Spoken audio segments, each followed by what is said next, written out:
watched a film that feels more like a dream than a story? Today, we're diving into the world of Apichatpong Weerasethakul, the Thai filmmaker who turns silence, sound, and memory into pure cinematic poetry.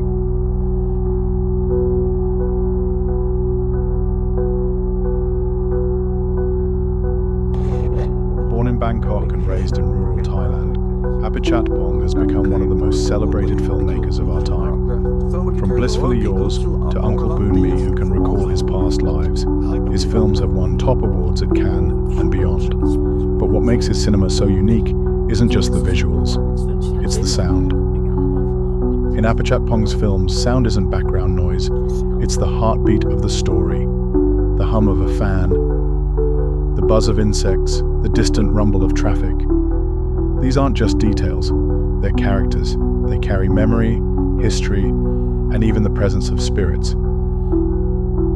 So next time you watch one of his films, don't just watch, listen, because in the silence between sounds, Apichatpong is telling us the deepest stories of all.